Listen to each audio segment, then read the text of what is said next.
Welcome to Hotel Moment. Today we are talking with Ken Patel, CEO of Evie Hotel Group. Thanks for joining us, Ken. Thank you for having me. You are a man that's in high demand lately. I saw you were on No Vacancy. I saw you were featured in Hotel Scale. Is that right? Is that Correct. the right Correct. one? Yeah, you've been Yeah, all over the place. market scale. Market Yes. Scale. Thank you. Thank you. I was like, that didn't sound right Yeah. when I said it out loud. So Yeah. perfect. Thanks for making time for us. I appreciate that a lot. Thank Um, you for having me. So yeah, CEO of EV Hotel Group, but you didn't start there. I saw that you have actually an extensive career in hospitality. Did you start in 2003? Started in 1996. That Oh, 2003 is when I graduated, and that was my first official position, and it was in Times Square. in Times Square? Like Yeah. that's a heck of a place to start. But where were you And, in 96 then? 96, I was in high school, and I worked at a front desk of a Days Inn when I Oh was my a gosh. junior. I love Yes. to hear the starting stories of everyone in hospitality because I started in housekeeping. So I like to hear Oh, see wow. where yeah, where did people start because it's always a great Yeah. story. I only lasted 6 months in Oh, yeah. housekeeping. It is hard. Have you ever done Oh, it? you and I both would be in that same Oh dilemma. my gosh, it's insane. But the front I, desk I feel too. like it's the toughest position in the industry. 100%. Housekeeping Yeah. Appreciation Week is well deserved, and Yeah. It should I be always months. right, like Yeah, absolutely right. And then they should all get like cash bonuses on top of it I because it know, is right? hard work. So you started Yes. at the front desk, and then so where were you in 2003 in Times Square? What position? I started at a front. So I graduated from Emirates Academy in Dubai. That's where I have my MBA from. And then I came back. I think it was literally like 2 weeks after I came back, and I got a call from the Four Points by Sheraton there in Times Square. And they're like, we're looking for a front office manager. And I'm like, wait a minute, front office manager? You sure not front desk? Right? So they're Like, like, if I qualified, I don't know how to do this. yeah. So they're like, no, you have great experience. And back in that time, Emirates Academy was the top two school in the world. Um, Wow. yes. So they're operated by the Jumeirah Hotel and Resorts. They're the most prestigious luxury resorts in the world. That's incredible. And yeah, and so the owner was, I guess, an investor into their group, and he always backed whoever came out of that university. So he reached out to me. He's like, "So we have a front office manager FOM position," and I'm like, "FOM," and I'm like, "Well." I did my internships in Dubai. Every summer I used to do massive amount of internships, and he's like, you'll be good, you'll be good. And I'm like, okay, I'll be good. Right. And So so, was your training kind of like trial by fire, or did they have an excellent training program to make you for FOM, like to get you into that position? oh, it was excellent. The GM that took me under her wing, she was awesome. She just loved everything that I presented to her. And then also, like, what she taught me, I keep it for the rest of my career. And, and it just so called happened. I was only in that position for 3 months. So, and she had to relocate because her husband got a job in another state, and it was obviously paying more. Her husband's position was paying more. It was an executive position. And then she told the ownership that she recommends me for a GM. I'm like, wait a minute. Wait a minute. I'm only been in this position 3 months. And she's like, no, you could do it. I'm like, damn, I've heard this before, you know? And Oh I've my been gosh. so I heard this like 3 months ago that you can do it. And You did so, it. I mean, to yeah, be and fair, you did it. yeah, so it was a wake up call for me as well. To kind of get a hold of a position, just try to be a GM in Times Square in New York City. I mean, That in itself is insane. yeah, and if that doesn't wake you up, then if you can't make it as a GM in Times Square in New York City, then you might as well not be in the industry. I So, mean, it still seems, but to me, it seems like it would be a really hard place to be a GM. There's so much going on in Times Square. oh, there's so So, much, so much. I learned a lot. I mean, I think I wouldn't be here if it wasn't for that position itself. what was your biggest So, lesson from that hotel? what's that again? What would be your biggest lesson, do you think, from that hotel? Like, what did you learn? Like, it was like the most influential throughout your career How at to that really property. be A plus guest experience. Really? How, yes, how to really operate with service recovery. You know, it really involved because you got to think about it, right? New York City is the mecca of the world. And when it's the mecca of the world, it's so diverse. So the kind of guest and the amount of guests that you get there, you will never see that in one location in the entire world. Wow. So the personalities, so you're catering to, it could be 100 different guests if you had 100 rooms. So it's not the same exact guest, you know, so you have Yeah. to know how to tackle that. You have to Right. know how do we deliver service? What's the expectation of that guest? Because it's not, I mean, they're not paying less than 300 a night to begin Absolutely with. not. So, you know, the expectation level's much higher. The Hmm. service recovery portion is much higher. So you have the cleanliness has to be there. And there's a lot of it because you know you're also selling experience. Of You're course. also selling the experience of the hotel and you're selling the experience of New York City. So, Absolutely. And I mean, to be fair though, any guest, like guests' wants are going to be different. And regardless if it's $300 per night or if it's like a $60 per night motel, like there's still a level of expectation there. Sure, it's yeah, higher at the $300 property, but that level of guest service should exist in both places. it should. So, I mean, like, how do you think, how is that kind of translated over the course of your career? Have you seen the same level in every property? Do you think that hoteliers in general have that same philosophy? Well, I have my own philosophy. I actually approach each hotel with a different level of service, what I call hand service. Okay. So I don't allow anybody to point anywhere.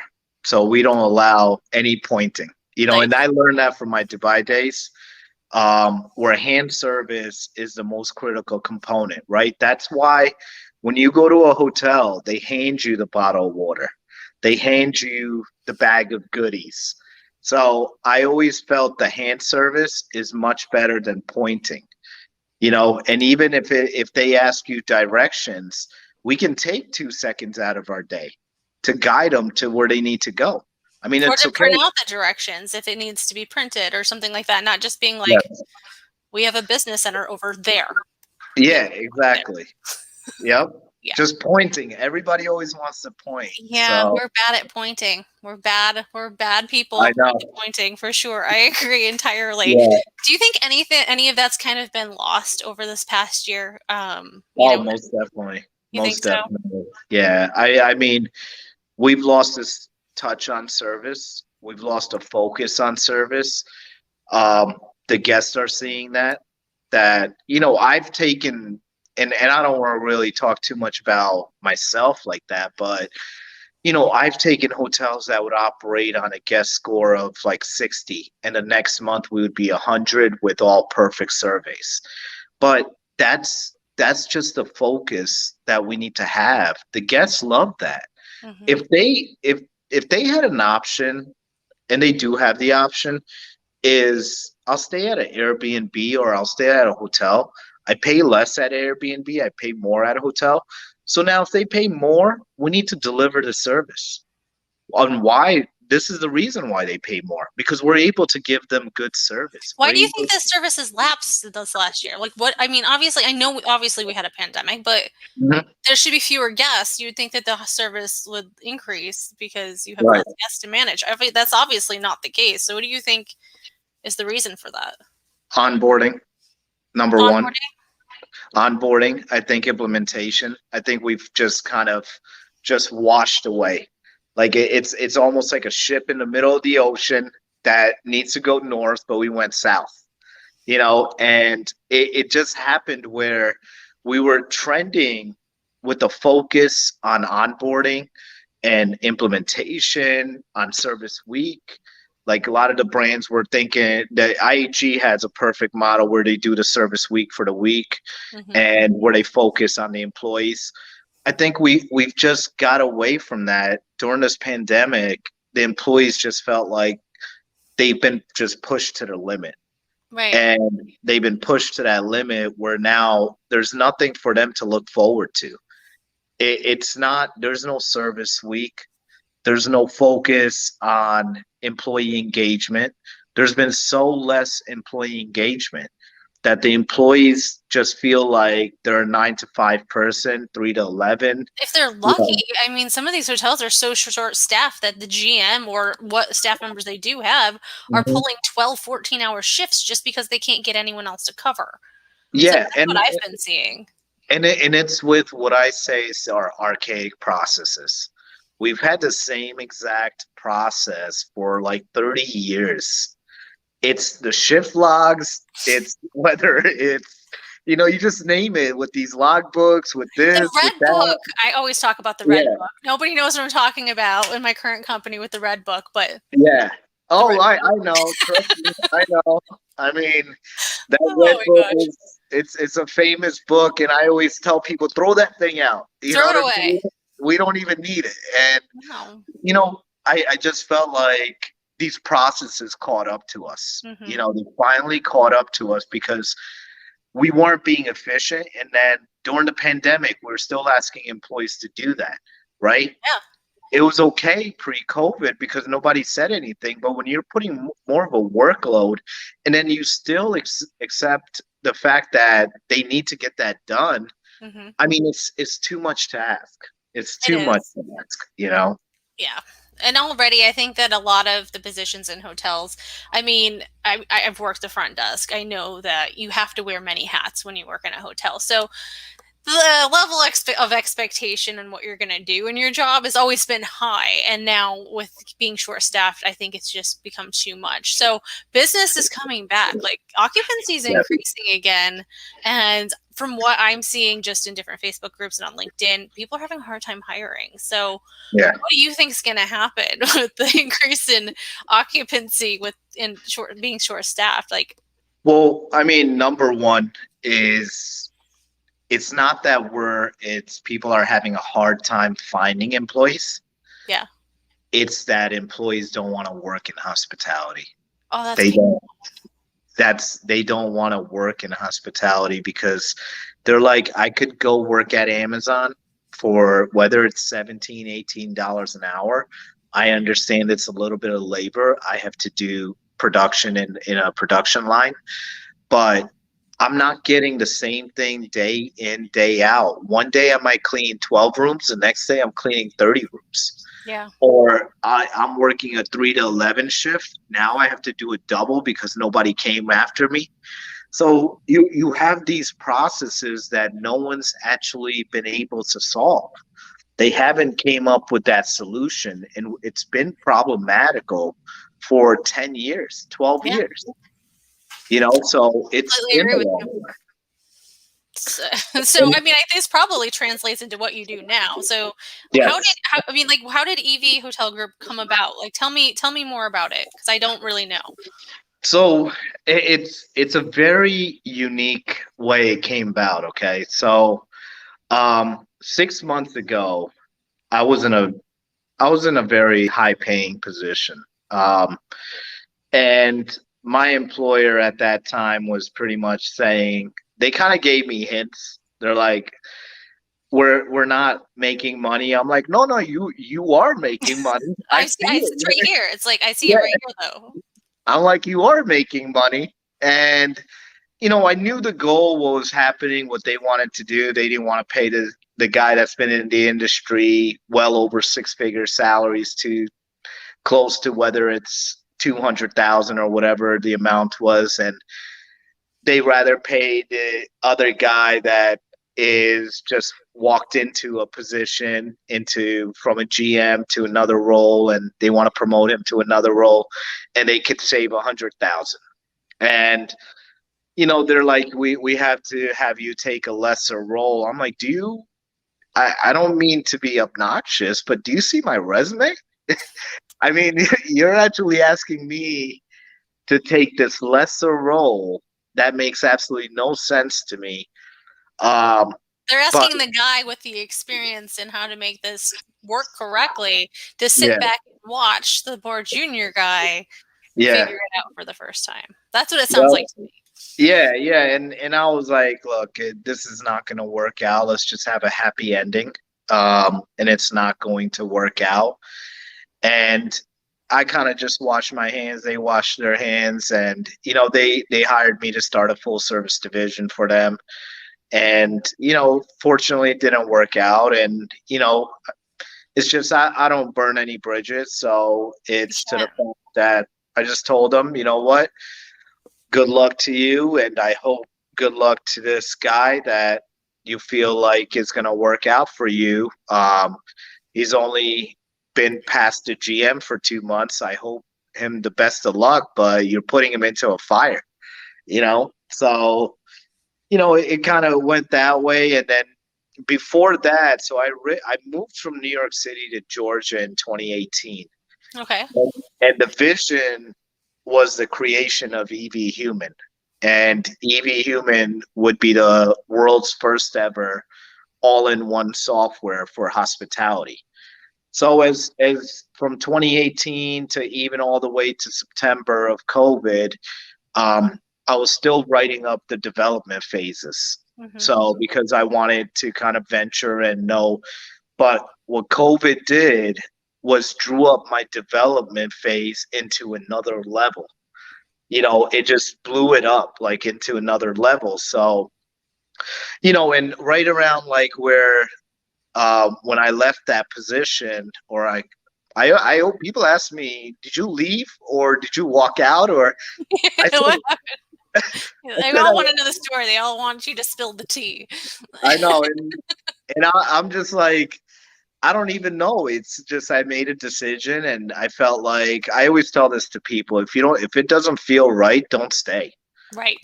don't drag it on. So, and then around that time as well, we had major debts in our family. So my dad's both brothers, actually, he's got three brothers, but his oldest and youngest brothers died from COVID 48 hours apart.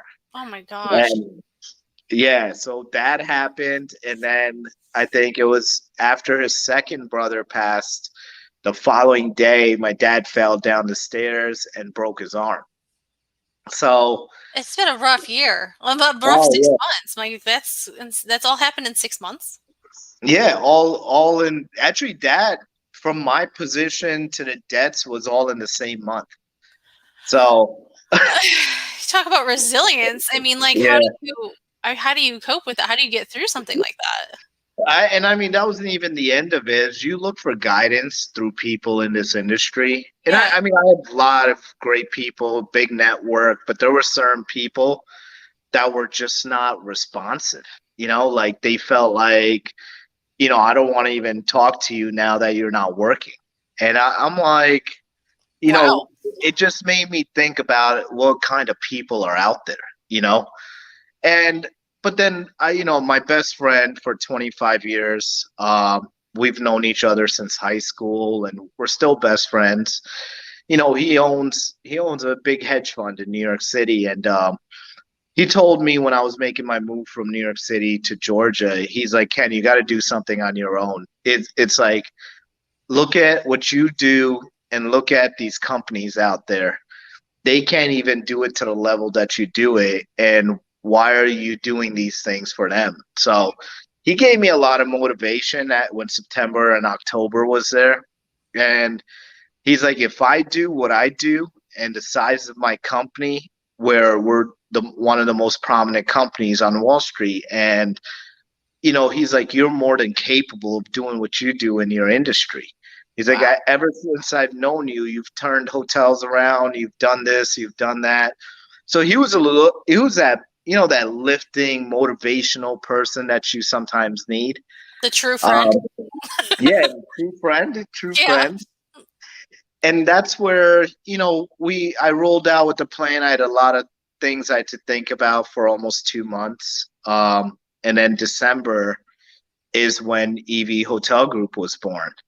And Wait, Evie so I'm just Human. going to stop you. Yeah, like what is the difference between EV Hotel Group and EV Human? So Evie Human is the world's first ever all-in-one software. Okay. That's that's what Evie Human is. It's a creation from Evie Hotel Group.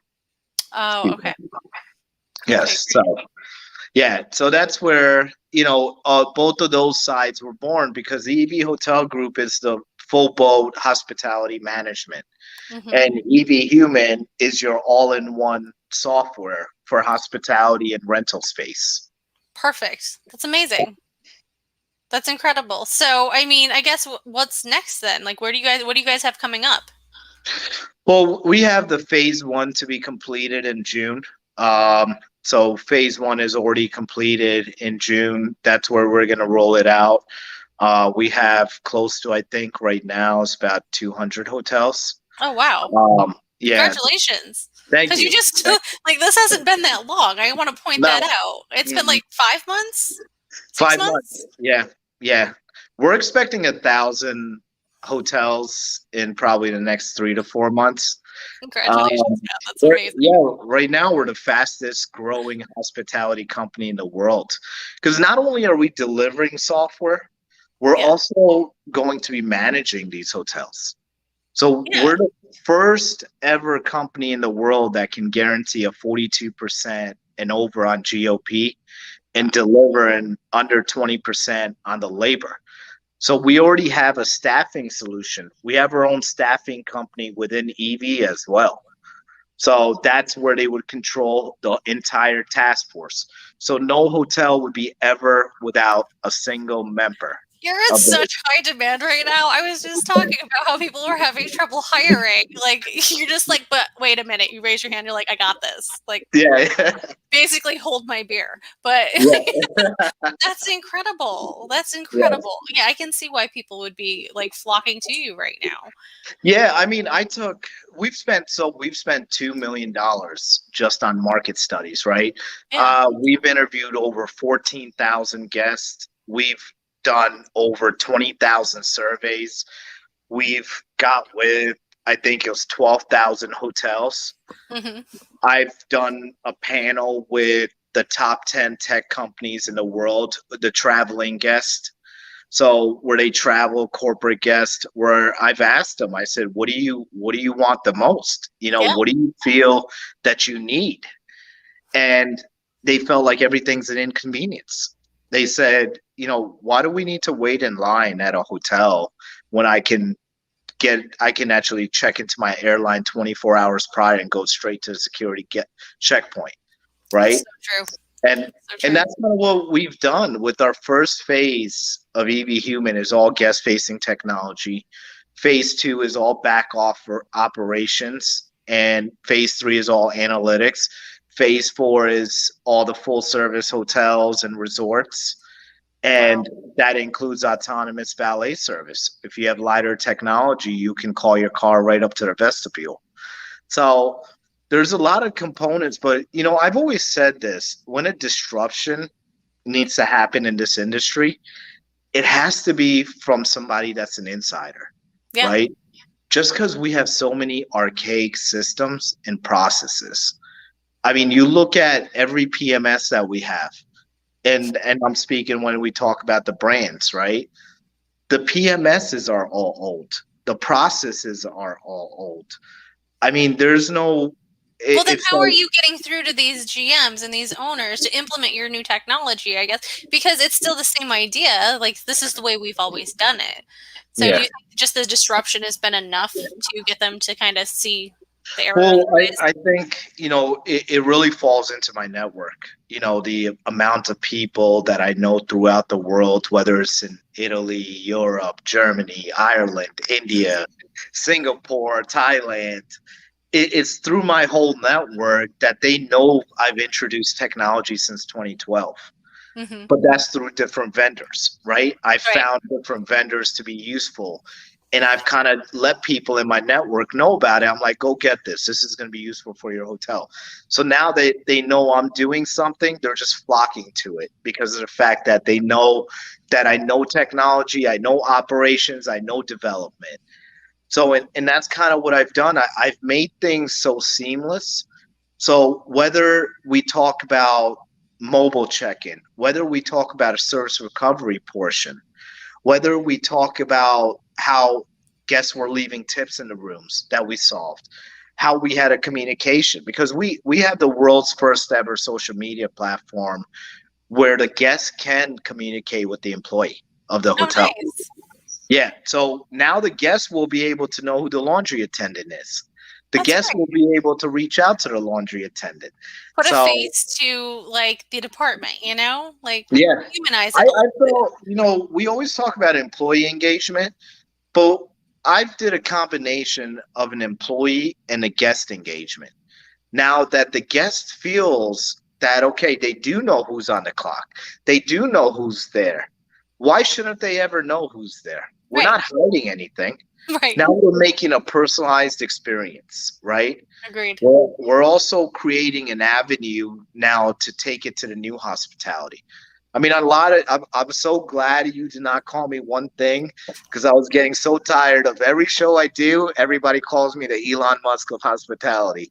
Oh my And, gosh. and I'm like, those are some pretty big shoes to fill, and I'm like, that's not what I'm doing this for. I'm doing this for our employees, for our guests, for our owners. We have to change. Well, They're, it they're, comes kind of full circle back to that hand service, right?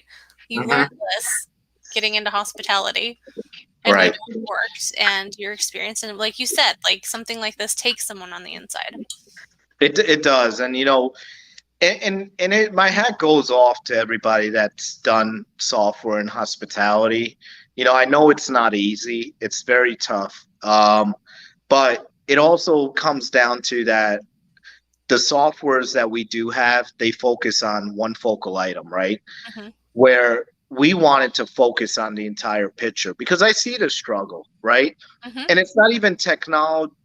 Yeah, we're doing technology, but there's a lot of items that are operational items that we're doing that no one's ever seen, like the NPR. You probably know the NPR, right? So the industry's always had 26 to 28 minutes as the NPR. What we've been able to do with data scientists and other people is we've been now able to bring that NPR down to 18 to 19 minutes. Oh wow. Yes. So Even that's with like the new like everything, the new procedures and everything? yes. We've been able to do it where the housekeeper will never have to clean the bathroom or vacuum the carpets. And we have a model for that. And But we're somebody's cleaning them. I mean, like what is that oh mod? yeah, yeah.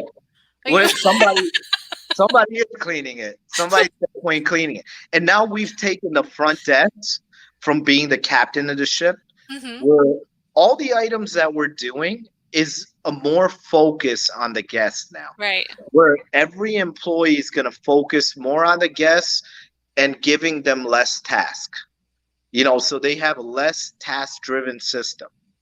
And where the front desk is not going to get a call about a toilet being broken, the front desk is not going to get a call about a wake up call, where the guest is going to be able to do a magnitude and an abundance of items where it's self controlled.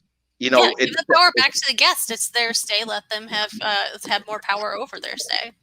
yeah, it's on their own terms. That's Right. what I say. It's on their own terms. And that's where I say that the front desk now doesn't have to worry about staying behind the front desk all the time. Yeah. They can actually and it goes back to what you were saying. How do we find help in hospitality, right? We don't need to find help. The help is there already. But now we've made the help focus on one item. Right. Now the front desk can venture into laundry. The front desk can venture into housekeeping. Doesn't mean they have to stay there all the time, but it's more of helping hands. Now it's people have showed it that they had 30 hotels before. I mean, 30 employees in the hotel space at that individual property. They've been able to operate it with 10, 12 employees. How did that happen? It didn't happen overnight. So what happened was there was a strategy. It was a strategic way for that to happen. We don't want it to happen where employees are working 12, 14 hours. Right. They shouldn't have to work it. But the strategic way on how to do that, there's a formula out there where it's a 2-2-1 formula. But we're not following the 2-2-1 formula. We've created our own formula. We've also created a model where the entry level guest facing employees, where the front desk and housekeepers would be paid in the ranges of $18 to $20 an hour. It's amazing. That's Yeah. great. So there's a lot of processes, and it's all about reinventing hospitality, you know, and I don't solely focus on the technology piece, but the technology piece has now made it for employees to come back to hospitality. They're going to be able to work more efficiently and have less task. Right. Exactly. Focus Yeah. more on what's important than what's on urgent. So, Ken, honestly, I mean, it sounds amazing, and I'm sure even a lot of hoteliers are going to want to know more about how to get a hold of you to talk to you more about this. We're about out of time here. So, what would be the best way? Should they look for you on LinkedIn? Yeah, you can find me on LinkedIn. If you want to know about Evie Hotel Group, it's www.eviehotelgroup.com. If you want to email Evie, it's evieinfo@eviehotelgroup.com. You can always look for the news. We're always on LinkedIn. We've got over 4,000 followers. That's mind-boggling to me. I don't even know how we did it, but we've got over 4,000 followers. You're everywhere, man. That's I how. Like, I know. see you everywhere now. I love I it. know. I'm That's so planning. exciting. Yeah, there's a big interview coming. I'm going to be on CNBC. I don't know the exact timeline right now, but Okay. you know, I'm excited about that. Get You on know, LinkedIn, follow Ken, and then look for it because I'm sure you'll be posting when you're on there. That's yeah, going to be yeah. I mean, huge. it's going to be huge. You know, I just got to thank. One thing I got to do is thank all our employees. You know, all the people that work in hospitality. I know what you guys go through. Just hang in there, and you know, things are going to turn around. It's a good thing that you guys stayed with the employer that you are currently with. That shows a lot of gratitude for them. I hopefully think the employer will show their gratitude as well. I only hope so. I mean, that's wonderful. Thank you so much, Ken. I really, again, I appreciate you taking the time to speak with me today, and good luck in everything that you're doing. You're doing amazing work. Thank you very much. Thank you for having me. And everyone else, we'll see you again next week.